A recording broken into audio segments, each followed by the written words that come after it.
Alright everybody, welcome back to the Gaming Power-Ups. I'm Anthony. My brother Justin is here in studio to talk about the legend Goldeneye 007 for the N64. So without further ado, let's get into the video.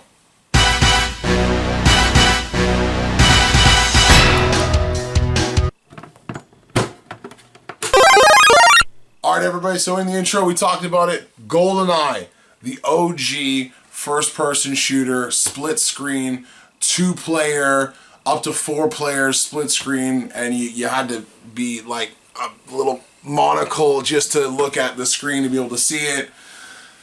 What's one of your fondest memories with it? Where do I begin?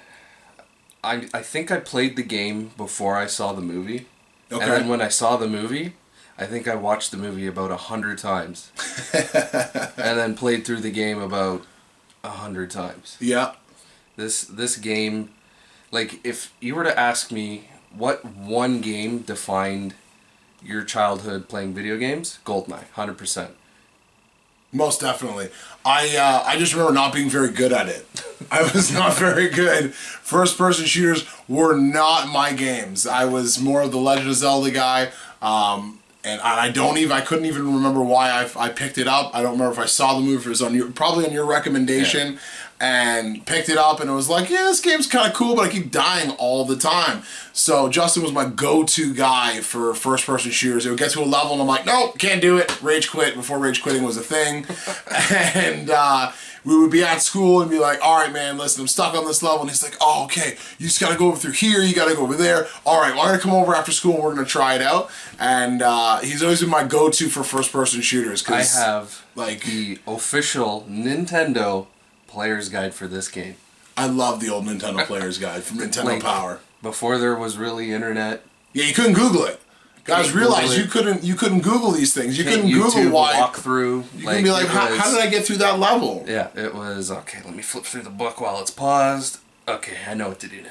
Or if you didn't, it was just, all right, let's see whether this works or not. Or you ask somebody at school who potentially may have beaten the game, or he's telling you all lies and you're running around in circles for hours. Never done that. Never once, right? Alright, so another fond memory I have with it is the built-in cheats. Now, if you had a Game Shark, the Game Shark would plug into the bottom of the cartridge, which would plug into the console, which would only work about 2 out of the 7 times you tried to turn it on because the button was really finicky. Oh, yeah. But you could get cheats on there. You could get, unlimited ammo, all guns, all weapons, all maps. You can unlock a DK mode, paintball mode, tiny mode.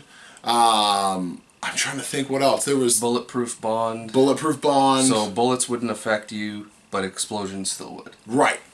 So you had all of these different things. But if you wanted to be, as legitimate as you could be back then, you wouldn't use the Game Shark. You would go through the levels and you actually beat them. And now beating certain levels on certain difficulties would get you that cheat code in your cheat menu. So you had, was it Agent, 00 Agent, 007? Agent? Secret Agent, 00 Agent. There it is. So with those different difficulties, just like any other game, your enemies do more damage. You take more damage from their damage. Pick up less ammunition. Okay. So what was one of the cheats that you remember that was one of the hardest ones for you to get and where you're super happy with getting with afterwards? Well, to be honest, the one that always escaped me was invincibility, playing Facility on 00 Agent in under 2 minutes and 16 seconds. Son of a gun. Never got it. Oh, I know. Never got it. Yep. They some of them were, it was a time limit or just getting through the level or, you had to clear all of the enemies out. And again, it wasn't something that was just in the instruction manual. It was like, to unlock this, just do that. It was you needed to figure it out. Or you had the player's guide, which is super helpful, but still didn't mean that it made it that much easier if you're trying to get through a level in under 2 minutes on the hardest difficulty. The player's guides never really gave you tips on how to unlock the cheats. It just told you what cheats you could unlock. Okay. Which makes it even more difficult when you're trying to figure out, how do I get these things? One of my favorites, and I don't remember how you unlock it, maybe you can help me out with this, but it was DK mode. So it gave Bond a giant head, it gave all your enemies giant heads, and they just looked ridiculous, but I loved it. I think it was complete the game on Agent. Okay. All right. So that's probably why that was like the first cheat that I got, because it was like the easiest one to obtain. Paintball mode. So all your shots would have just a different array of colors when they hit enemies or hit on the walls. But enough about single player. What about multiplayer? We mentioned multiplayer. You could split the screens and play multiplayer. So what is one of your fondest memories of multiplayer? Owning everyone. Pistols. Still, we just played this 20 minutes ago. Still own me. Yeah, just a camaraderie. You get your buddies together. Everybody plugs in their remote, splits the screen, and then you just look to see where everybody is, and you run up and you cap them. That's it. Yeah. And it was usually me. I was usually the one. But it was cool because, I didn't remember. Like I said, we just played this game again to kind of revitalize the mind. And, there's no computer to play against. It isn't like we could be like on a team and we play against a team of two. Is however many controllers are in the system, that's it. That's however many people are going to play. There's no bots in the game. But it was always interesting when you had 4 people in there, because you always got odd job. One person was always odd job. Always odd job. And that person you hated the most after, because he was about this much shorter by this much, but it was just enough that most of the bullets would just and zip right over his head, and he was able to run up and just karate chop you in the leg. And for some reason that's a one-hit kill, because in real life if you try to karate chop somebody in their leg, it's game over for them.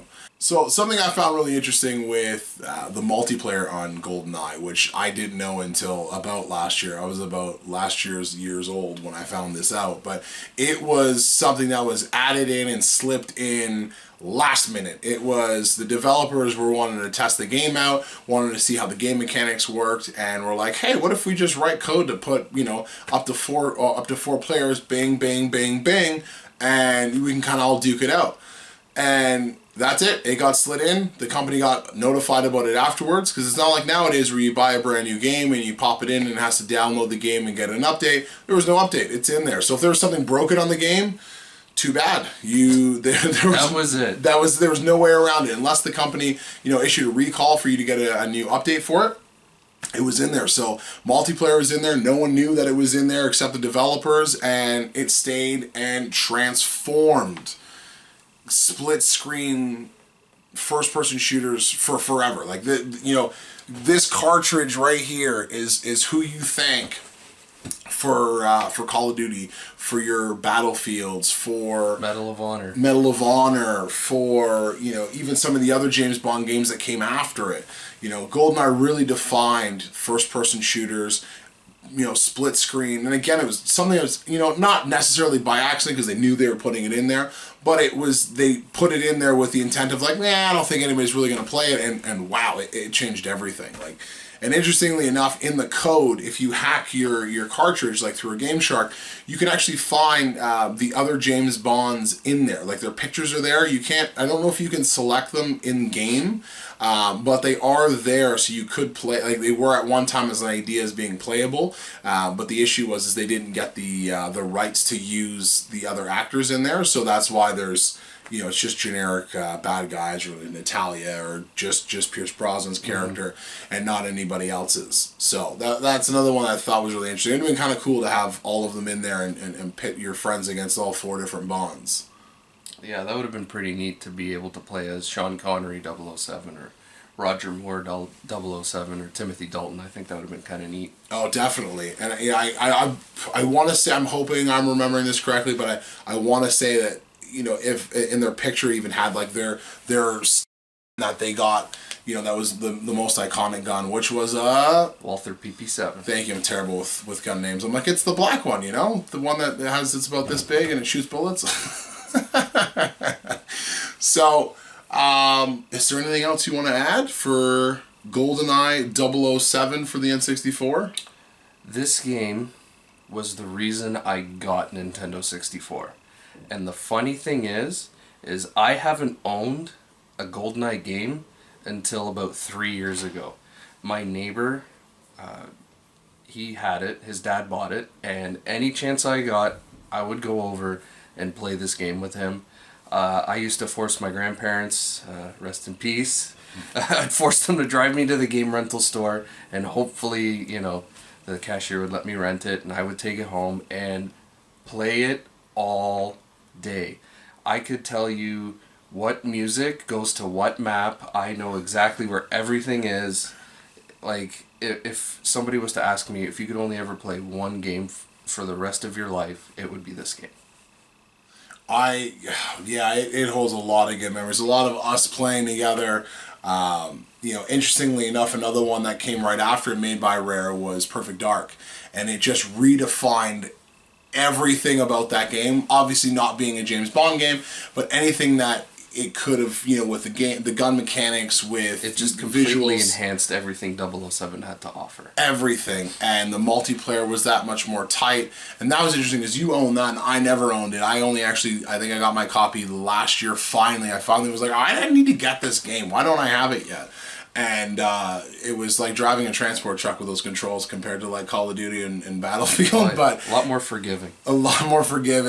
But it's definitely it's fun to play. Don't let the visuals get you down. I know a lot of people get hyped up on how visuals look, but feel the game out. You know, it's a lot of these older games haven't held up visually as well as, you know, some of the other games out there. You know, I know your Nintendo and Super Nintendo hold up fairly well, but once they started getting into the polygons and your PlayStation 1s and in your N64s, a lot of times playing them now, you're like, oh, those are hideous. But, you know, depending on the game, you know, there's a good story, good game mechanics, you know, good bonds to have between friends while playing it. You know, again, the end of the day, we weren't playing it because it was our job. We were playing it because it was a super fun game. We got to play together and got to badmouth each other. Me more than him because I thought he was hacking every time because there was no way that he saw me, but he did because he was just better at me than this game. But it was always fun. It was always a pleasure. So I think this about wraps it up for the video. I want to thank everybody for giving us a watch. If you guys enjoyed the video, give it a thumbs up, hit that subscribe button, ping that notification bell to get notified every time a new video gets uploaded. And what's your favorite memory of GoldenEye 007? Let me know in the comments below. You know, or if you've never played it before, drop me a line and let's have a conversation about it. Find me on Instagram at The Gaming Power Ups. I've been Anthony, my brother Justin.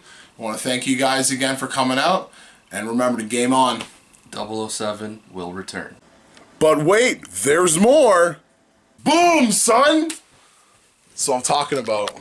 Mellow out. Right. Make it natural, because if you say you're ready, I'm going to start laughing again. Oh my god, 10 seconds in.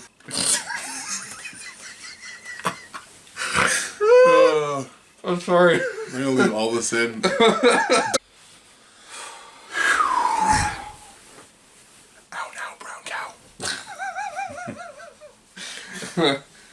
Yeah. All right.